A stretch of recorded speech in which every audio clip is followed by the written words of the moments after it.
Magandang umaga mga paps. Ngayong umaga maulan. Dahil masama yung panahon dahil sa bagyo, no. Pupunta pala ako ngayon sa sa Kapas. I-rescue ko yung trike ko. Ayaw daw umandar. At update ko na lang kayo pag nakarating na ako doon. God bless. Ito na siya paps. Ni-rescue ko yung yung trike ko. Ito, update ko lang kayo mamaya ulit kung anong sira nito. I-explain ko na lang sa inyo. Paps, napansin ko na. Ayan kung nakita yung bunganga niya Ayan overflow siya. Maingay dito paps kasi gilid ng kalsada lang ako. Maraming dump truck dito dumadaan kasi malapit ito sa sa site ng malapit ito sa dump site na kaya maraming truck dito dumadaan ng basura, maingay. Dito binabagsak lahat ng mga basura na galing kung saan saan probinsya, pati Manila mayroon dito Ayan na paps, binuksan ko. Ayan tingnan nyo yung floater nya yukong yuko go overflow, dapat nakaganyan man lang siya ayan.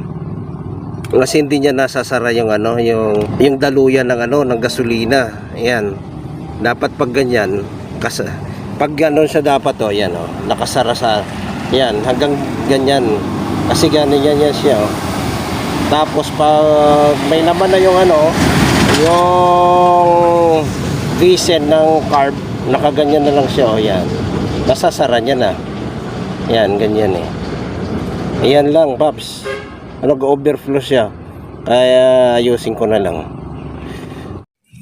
Eto na siya paps ayan, ganyan dapat yung posisyon niya, naangat siya konti, o kaya kung overflow pa, angat mo pa konti, ganyan. Ayan, subukan muna natin to kung hindi ba siya mag-overflow, pero na ganyan ko na, tapos konti lang yung clearance niya. Ayan, nagsasara na siya kaagad. Ayan lang paps, update ko sa inyo kung andar siya o hindi. Ito na po yung motor. May problema ako dito, malakas namang kuryente niya, minsan nawawala. Kaya excuse me po, kaya titingnan ko muna, babaklasin ko muna to lahat at lilinisin ko muna bago ko ayusin ang motor na to, kasi na ko na to may malakas yung ulan, tapos may baha, nasa lubong ng kapatid ko yung dump truck na basa ito ng tubig, kaya lilinisin ko muna dahil sobrang dumi. Kasi inayos ko na yung carb, wala pa rin ayaw pa rin umandar. May problema dito, baka sa wiring. Bago ang lahat pala paps, humihingi po ako sa inyo ng isang subscribe kung pwede lang naman, at i-hit nyo na rin ang notification bell para maging updated kayo sa mga videos na aking pang i-upload. May matutunan po kayo dito sa aking pagbablog, kahit na hindi kompleto yung video na ito, i-explain ko na lang sa inyo. Ito paps, pinahirapan ako nito ng kwako na to, kasi pag nilagay ko siya dito, pina-spark ko, malakas yung kuryente. Yung pala pag kinabit ko humihina nung time, umandar siya pero palyado. Tapos tinanggal ko ulit to, mahina na naman yung kuryente. Kaya yun ang ginawa ko, sabi ko loko ito pinahirapan ako nito. Yan, kaya yun nirekta ko para umandar siya. Ngayon kakabit ko na lahat to, at God bless po sa inyong lahat. Pandarin natin to paps. Napansin nyo ba to?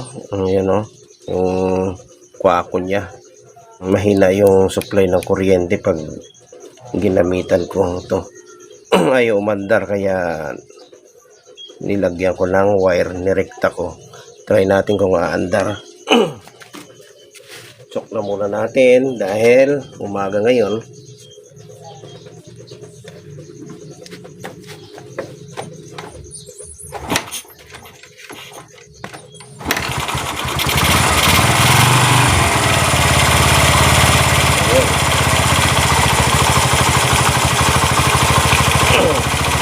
Ito siya Paps, yung ano, yung nirescue ko sa ano, sa Kapas.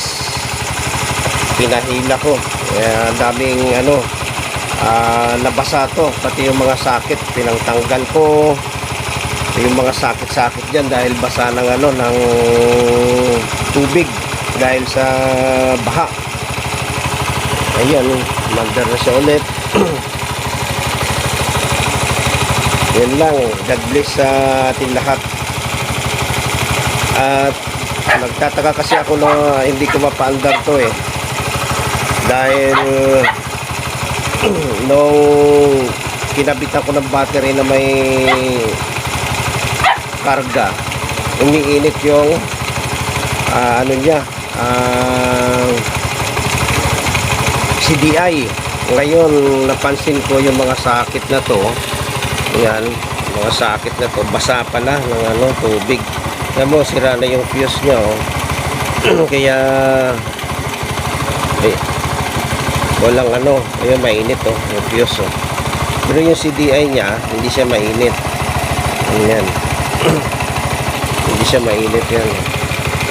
Yung mga sakit-sakit niya dito, basa.